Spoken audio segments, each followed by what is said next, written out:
एक बार एक शिकारी शिकार करने के लिए जंगल में पहुंचा। उसने अपने तीर पर बहुत ही खतरनाक जहर लगाया और शिकार को निशाना बना करके उसने तीर को छोड़ा। लेकिन उसका तीर चूक गया और तीर एक पेड़ पर जा लगा। वह पेड़ बहुत ही हरा भरा और बहुत सारे तोते उस पेड़ पर रहते थे। जैसे ही वह जहरीला तीर उस पेड़ पर जाकर लगा, वह पेड़ धीरे धीरे सूखने लगा और उस पेड़ पर जो भी तोते रहते थे वह एक एक करके उस पेड़ को छोड़कर जाने लगे। उस बड़े से पेड़ के कोटर में एक बहुत ही बूढ़ा तोता रहता था जो बहुत ही धर्मात्मा और अच्छे मन का था।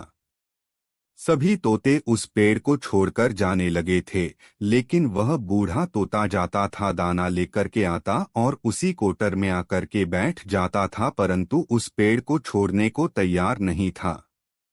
बूढ़े तोते के साथियों ने कई बार आकर के उसे समझाया कि यह पेड़ सूख रहा है और किसी दिन गिर भी जाएगा, चलो किसी और पेड़ पर चल कर रहा जाए, परंतु वह बूढ़ा तोता वहां से जाने को तैयार नहीं हो रहा था। अब यह बात देवराज इंद्र तक पहुंची। उन्हें बताया गया कि एक तोता है, वह जिस पेड़ पर रहता है उस पेड़ पर एक जहरीला तीर लगने के कारण सूखने, गिरने और खत्म होने के कगार पर आ पहुंचा है, और एक बूढ़ा तोता अभी भी वहीं पर रह रहा है। वह दाना लेकर आता है और वहीं पर रहता है, जबकि उस जंगल में बहुत सारे पेड़ हैं, लेकिन वह उसी पेड़ पर रह रहा है। देवराज इंद्र प्रकट हुए और उस बूढ़े तोते से कहने लगे कि आप बहुत धर्मात्मा है, बहुत ही अच्छे मन के हैं, लेकिन आप इस पेड़ को छोड़कर किसी और पेड़ पर चले जाइए, क्योंकि यह पेड़ कुछ ही दिनों में गिर जाएगा। तालाब के पास में बहुत से बड़े बड़े हरे भरे पेड़ हैं, बड़े बड़े कोटर हैं, उन पेड़ों पर फल भी लगे हुए हैं, उन्हें वहीं पर तोड़कर खा सकते हैं, परंतु यहाँ से आप चले जाएं। तोता बोला, माफ कीजिएगा, इस पेड़ ने मुझे जीवन दिया है, शिकारियों से मेरी रक्षा की है, हर मौसम में मेरे साथ रहा है, ये कोटर मेरा घर है, यहाँ मैं पला बढ़ा हूँ, इस पेड़ को मैं छोड़कर कैसे जा सकता हूँ? इस पर संकट आया है तो क्या मैं इसे छोड़कर चला जाऊं? मैं ऐसा कभी नहीं कर सकता।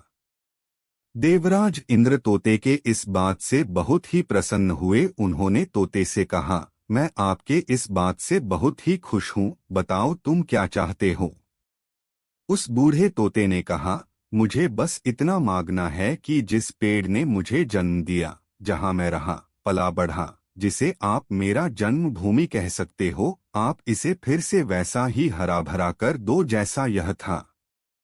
देवराज इंद्र ने अमृत से उस पेड़ को सिंच दिया और पहले की तरह हरा भरा कर दिया।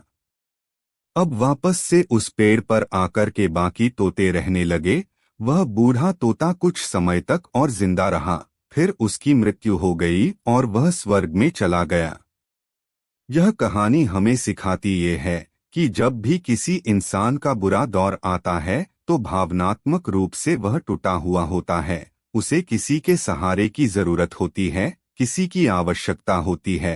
अगर आप ऐसे समय में उसे छोड़कर चले जाएंगे, उससे बात नहीं करेंगे, मुंह मोड़ लेंगे, तो आपसे बुरा कोई नहीं है, क्योंकि आप किसी के सुख का साथी बने या ना बने, लेकिन आपको हमेशा किसी के दुख का साथी जरूर बनना चाहिए।